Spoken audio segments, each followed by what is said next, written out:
The wind screamed over the open plains, tearing through the woman's threadbare shawl. She clutched her newborn tighter, pressing the baby's tiny face into her chest to shield him from the bitter cold.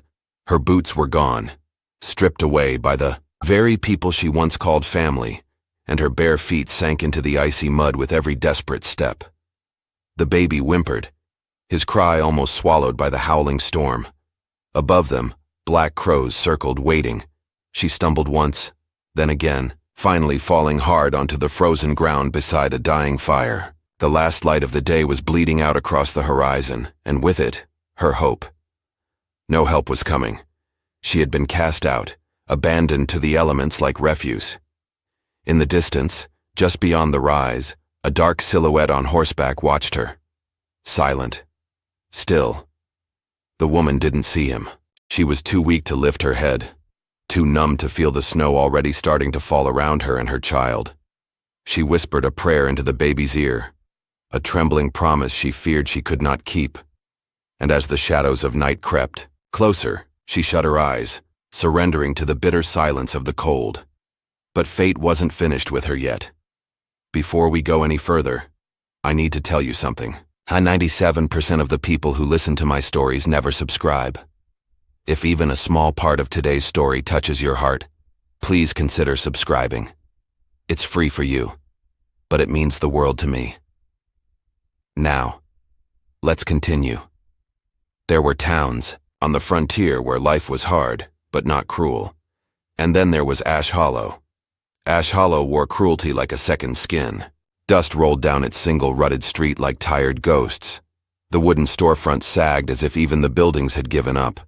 The sky, when it wasn't choked with dust, stretched forever in cold, empty blue. It was here that Mara Langley tried to make a life. And it was here she was slowly crushed under the weight of something heavier than poverty, whispered hatred. No one had welcomed her when she first arrived. A young widow with a heavy limp and a secret in her eyes, Mara had stepped off the stagecoach, carrying little more than a battered suitcase and a worn wedding band still clinging to her finger. She'd taken up residence in the abandoned shack on the town's edge, near the crooked fence where the buffalo no longer roamed. At first, the town tolerated her. She kept to herself, sewing and washing for a few coins, her head always bowed low. But soon, the whispers started. "That one brings bad luck," muttered the women outside the general store, pretending not to stare. "Her husband died after marrying. Her says enough, don't it?" Another added louder. It wasn't just the limp that marked Mara as different. It was the deep scar that ran along the line of her jaw, disappearing into her hairline, a harsh reminder of a night no one dared ask about. Some said it was an Indian raid. Some said she'd been cursed. No one really knew, and no one cared enough to find out. The children of Ash Hollow gave her wide berth, tossing stones at her shadow when the adults weren't looking. The preacher's wife once crossed herself just passing Mara in the dusty street. The blacksmith's boy spat at her feet. She endured it all in silence. There was no point in speaking up. No one would listen to a woman who spoke with a slight slur, an old injury to her mouth that made her words sound thick and strange. And even if she had shouted, the winds of Ash Hollow would have carried her pleas away like smoke. So Mara lived in the spaces where no one looked.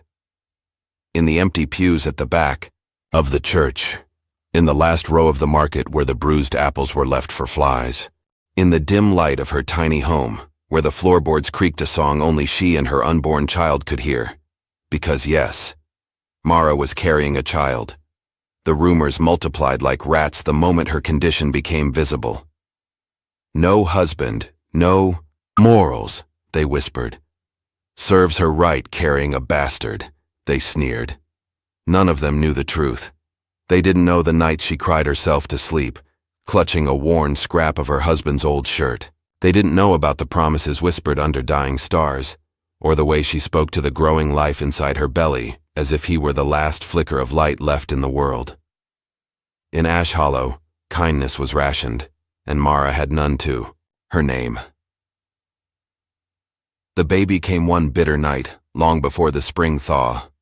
Alone, with only a dull knife and a frayed blanket, Mara fought and bled and wept until her son, small and perfect, entered the world with a thin, quivering cry. She named him Eli after her husband. She wrapped him in the only blanket she owned and pressed him against her heart. For a fleeting moment, it was just the two of them against the world, and that was enough, until it wasn't. The next morning, the town council met without her. There were hard words behind closed doors. Mara had seen them looking at her shack with something sharper than disdain, something close to fear. A burden, they called her, a stain, a bad omen. That night they came for her. They didn't shout, they didn't curse. They simply dragged her from her home, a hand over her mouth to stifle her screams, her baby clutched desperately to her chest. They left her at the edge of the plains, where the wind screamed loud enough to swallow a mother's cries whole. A broken woman, a newborn child, and no one to call for help. The stars above were cold and uncaring, glittering over a land that had never promised mercy. The last thing Mara saw before the darkness took her was the shadow of a rider on the horizon, a lone figure, watching. If this is breaking your heart already, you haven't seen the worst yet. Tap subscribe. I've got another truth waiting for you tomorrow. At first, Mara thought the rider was a trick of the dying light, a shadow, nothing more. Shifting, between the skeletal trees, the snow hissing against his horse's legs. But then he moved closer, and she saw the gleam of his dark hair beneath the wide furred hood, the shape of a spear strapped across his back. A Sioux warrior. Fear rippled through her. Every story the townsfolk had ever whispered about savages rose like bile in her throat. Her grip tightened around Eli, though her arms were numb with cold and exhaustion. The warrior dismounted slowly, deliberately, his moccasins silent in the snow. He stood a good distance away, hands empty and open, his breath misting in the frozen air. Mara couldn't run. She could barely sit upright. All she could do was stare at him, this towering figure wrapped in leather and furs, with eyes like storm clouds, deep and unreadable. A long moment passed between them. No words, only the sharp, broken breathing of the wind. Then, without a sound, the man reached into his satchel and withdrew a thick blanket, woven, rich with dark reds and earth tones, and knelt, slowly, as if approaching a wounded animal. He placed the blanket a few feet away from her. No sudden movements, no demands, just an offering. Mara's lips parted, dry and cracked. She wanted to speak, to thank him, to beg him not to leave. But no sound came out. Instead, she watched as he built a fire. His hands moved expertly, striking flint and stacking wood with practiced speed. Within minutes, a small blaze crackled between them, sending up a thread of blessed heat into the icy night. He never tried to touch her, never tried to take the baby. He simply sat across from her, cross-legged, silent. The firelight caught on, a carved pendant around his neck, a hawk in flight.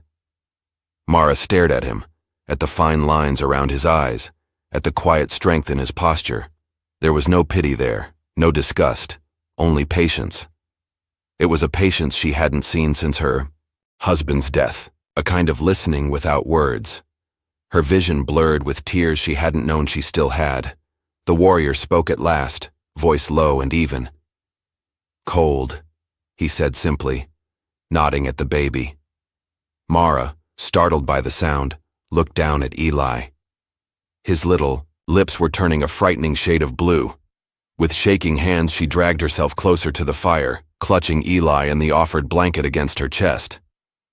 The man watched, but did not interfere, not once. Night fell fully, wrapping the world in darkness. The fire cast long shadows that danced and twitched like spirits. The warrior spoke no more words that night. Neither did Mara. But something passed between them anyway, something more enduring than language. By morning, Mara was able to sit up, properly. The fire had kept them alive through the brutal cold. The Sioux warrior, who had been keeping silent vigil, stood when she stirred. He approached slowly and placed a bundle at her feet, dried meat, a skin of water, and a thin-bladed knife. When Mara lifted her gaze to him, there was a question trembling on her lips. Why? But she couldn't ask it, not yet, and he didn't answer. Instead, he tapped his chest lightly. Katan, he said. His name. He pointed at her in return, waiting. Mara, she whispered hoarsely. Katan nodded once solemnly. Then he gestured to the horizon, the distant hills rising up like sleeping beasts. It was a silent offer. Come with me. Survive. Behind her, the town of Ash Hollow loomed like a ghost in the distance. Already smoke was rising from its chimneys, and tiny figures moved along the road preparing for Sunday service. They would not want her back. They never had. But if she left now, if she rode off with a Sioux warrior, they would brand her a tyro, traitor, a whore, worse. If they ever found her again, there would be no forgiveness. Still, what life could she offer Eli here? What future could he have among those who already hated the sight of him? She looked at Katan, at the gentle way he waited, offering her a choice without force. Mara tightened her grip on her baby. Her heart battered painfully against her ribs. The choice was already made. She nodded. Katan's mouth twitched, almost a smile, and he turned, leading the way across the frozen land. But even as Mara disappeared over the hills, suspicion festered in Ash Hollow. A group of men, rough hands, cruel mouths, gathered in the tavern muttering into their whiskey. She ain't dead. I'll bet my best horse on it, the sheriff growled, slamming his glass down. And now she's gone and run off with a redskin, one of the ranchers sneered. They'll be breeding half-bloods before winter's through. Anger brewed in, their hearts black and thick. Mara hadn't just broken their silent rules by surviving. She had humiliated them, and men like that didn't forgive. They hunted. The sun barely cut through the thick gray clouds overhead. Snow drifted lazily down, frosting the landscape in a muffled, endless white. Each step Mara took felt heavier than the last. She followed Katan through the hills, Eli bundled close to her chest, her worn boots slipping on the frozen ground. The world was silent, except for the crunch of their steps and the occasional low call of a crow overhead. It should have been peaceful, but peace doesn't settle easily on someone who has been hunted. Somewhere behind them, Ash Hollow still stirred. They were days away now, tucked deep into the forested folds where few dared wander.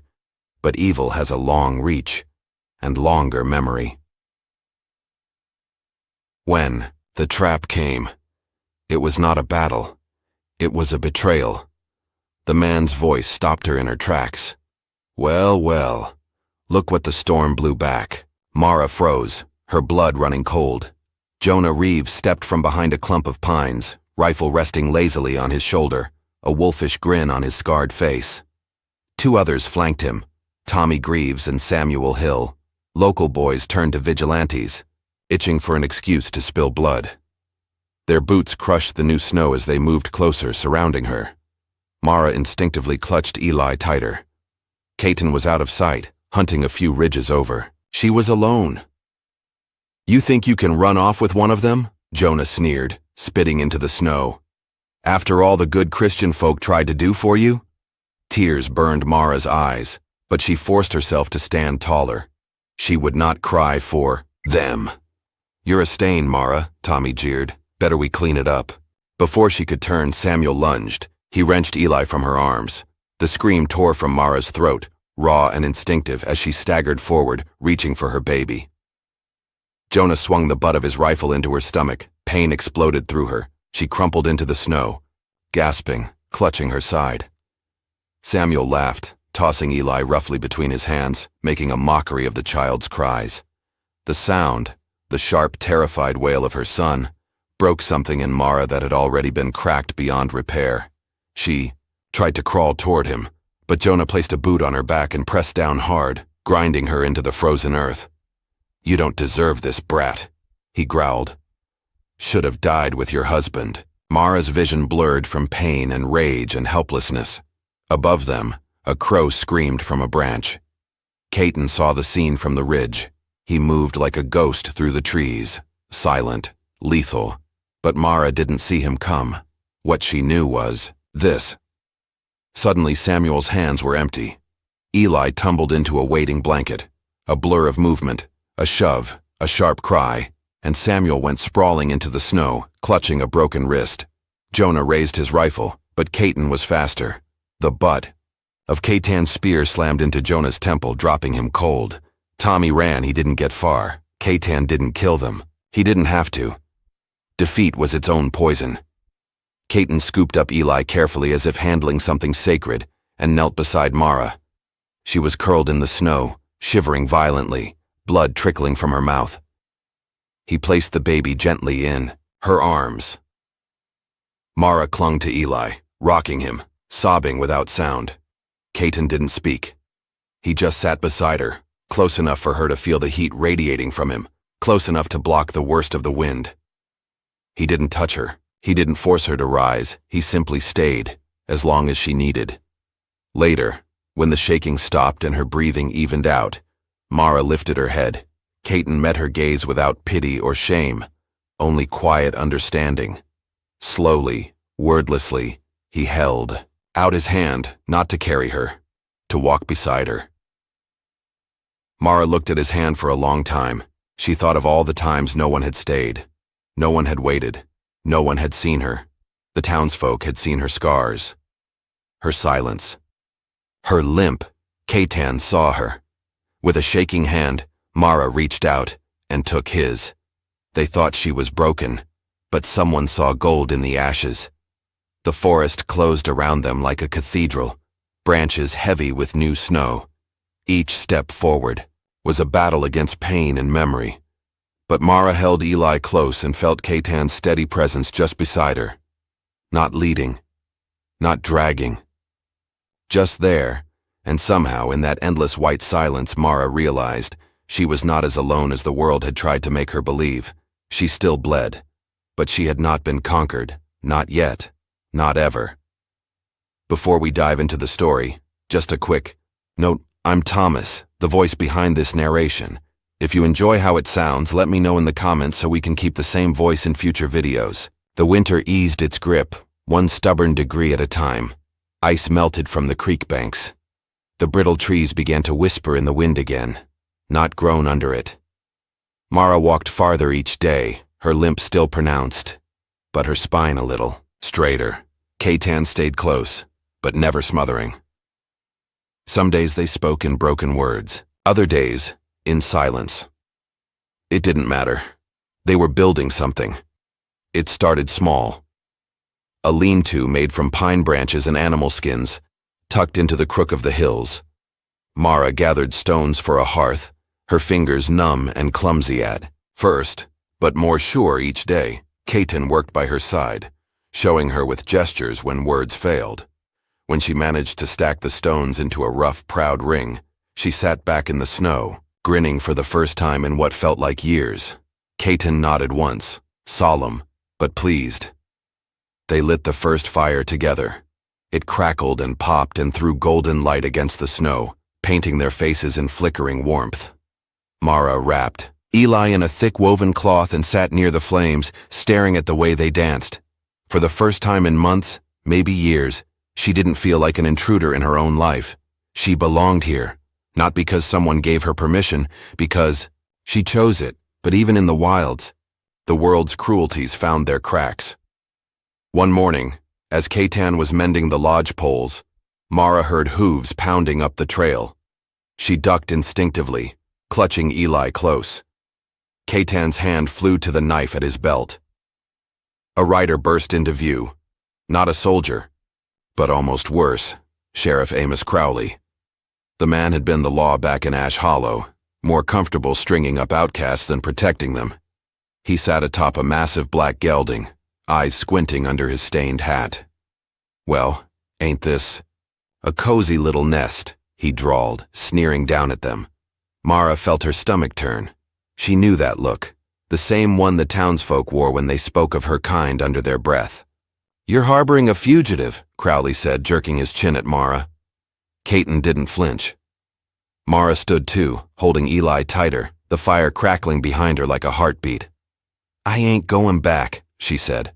Her voice was steady, small, but steady. Crowley smirked. "You ain't got a choice, girl. Law's the law." Catan stepped forward, slowly, deliberately. Not threatening, but immovable. He stood between Mara and Crowley, shoulders square. Crowley scowled, glancing toward his rifle, but something in Catan's stance made him hesitate. "I ain't asking," Crowley said, spitting into the dirt. Catan said nothing. Only the wind answered. Minutes stretched like lifetimes. Finally, Crowley cursed, yanked his reins, and turned his horse. "You'll regret this," he growled over his shoulder. "Mark my words." The hoofbeats faded into the trees. Mara let out a long, shaking breath she hadn't realized she was holding. She looked at Catan. He met her gaze with that same calm, grounded strength. Not savior. Not owner. Partner. Together they began again. The seasons shifted. Spring brought rivers of meltwater roaring through the valleys. Summer spread wildflowers like a riot across the hills. Mara and Catan built more walls, wove stronger roofs, tended a small herd of hardy ponies Catan had rescued from a trader passing through. Mara learned to ride again, clumsy at first, but soon finding her balance. Eli took his first steps chasing after the colts, his laughter rising like music through the clearing. They weren't rich, they weren't safe, but they were alive. One night, under a fat harvest moon, Catan stoked the fire high. He pulled something from his pouch, a simple leather thong threaded with tiny beads and one bright red feather. He offered it to Mara, not with ceremony, but with a shy, almost boyish tilt of his head. Mara's throat tightened. She understood. This wasn't a ring. It wasn't a vow spoken before witnesses.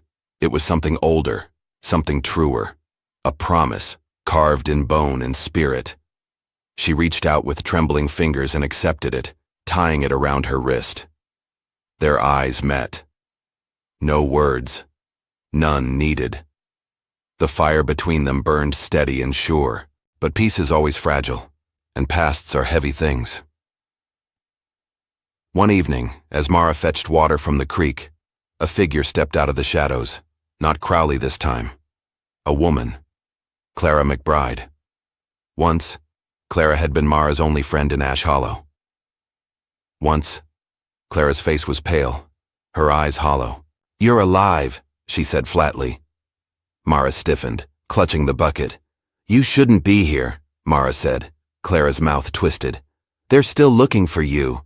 Mara's heart pounded. "They think you bewitched that Indian. They say you killed Jonah Reeves with witchcraft." Mara shook her head. It was a lie. She knew it. But lies have teeth in small towns. Clara stepped closer. "I can take you back. You can explain." Mara saw the desperation in Clara's eyes. The desperate need to be right, to be better, even if it meant sacrificing the only person who ever trusted her. Mara backed away. "I'm not going back." Clara's face crumpled. Grief, rage, betrayal all tangled together. "You're choosing them over your own people," she spat. Mara felt the weight of it, the old shame, the old fear. For a heartbeat, the doubt almost pulled her under. Was she wrong? Was she a traitor to everything she once knew? Then Catan appeared at the edge of the trees. He said nothing, just stood there, steady, solid. Home. Mara looked at him, then back at Clara, and for the first time she smiled. Not in mockery, not in cruelty, in forgiveness. "I'm choosing me," Mara said softly. She turned and walked away.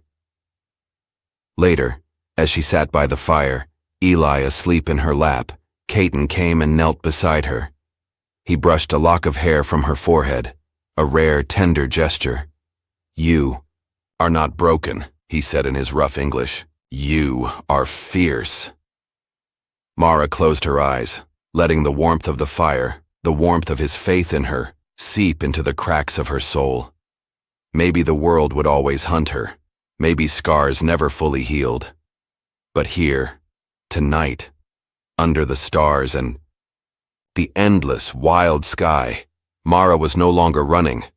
She was standing, and she was not standing alone. The snow returned one last time. A stubborn storm, late in the season, draped the hills in white and cloaked the world in silence. Mara watched it fall from the mouth of the lodge, Eli bundled against her chest, breathing softly. Caton was saddling the horses, careful and methodical as always. Today wasn't just any ride. Today, they were going back to Ash Hollow. Not to stay, not to beg, but because some ghosts needed facing. Mara had decided, not Caton, not fear, her.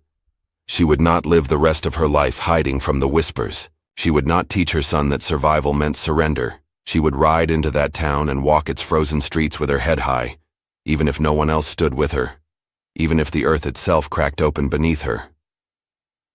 Caton said little, but his eyes were steady when she told him. "I ride with you," he said simply. And that was enough. The road to Ash Hollow cut through dead grass and skeletal trees. As they approached, the town seemed smaller than Mara remembered, more brittle. The same peeling signs, the same dusty windows, but now she could see it for what it was, just wood and stone and fear. Nothing sacred, nothing stronger than her. The townsfolk gathered as they rode in, whispers buzzed like flies. Clara McBride was there, clutching a shawl around her shoulders, pale and rigid. Sheriff Crowley stood on the steps of the general store, his hand resting on the butt of his revolver. Mara's heart hammered against her ribs, but she kept riding. Beside her, Caton rode, tall, unflinching. Eli stirred against her chest, blinking up at the gray sky. They stopped in the center of town. For a long, brutal moment, no one spoke. Then Crowley stepped forward. "You got a lot of nerve showing your face here," he said, voice cold. Mara slid from her saddle, her boots crunching into the snow. She faced him, Eli in her arms, Caton behind her like a mountain. "I'm not here for your forgiveness," she said, voice clear and carrying. "I'm not here for your permission." She looked around, at the faces that once judged her, pitied her, spat on her name. "I was never your curse," she said softly. "I was my own beginning." The wind caught her words and scattered them like seeds. Crowley's face darkened. "You'll regret this," he muttered. Mara smiled, not with bitterness but with something close to pity. "Maybe," she said. "But I won't be the one living in fear anymore." She turned her back on him, turned her back on all of it. And Caton was there, offering his hand. No command, no rescue. An invitation. Mara took it without hesitation. Their fingers laced together, dark and pale, scarred and strong. They rode out of Ash Hollow with nothing but what they carried inside them. No riches, no promises of safety, only each other, and the wild, wide world waiting. Days later, under a sky so vast it hurt to look at, they found the place. A broad valley ringed by pine and stone, a creek running cold and clear, eagles circling high above. Home. They built a new lodge there, bigger this time, a proper fire pit, shelter for the horses, a small corral for Eli to chase rabbits when he grew bigger. They marked the seasons with simple joys, a new colt born under the full moon, wild berries gathered in the high meadows, stories told in 2 languages around the fire, stitched together with laughter and love.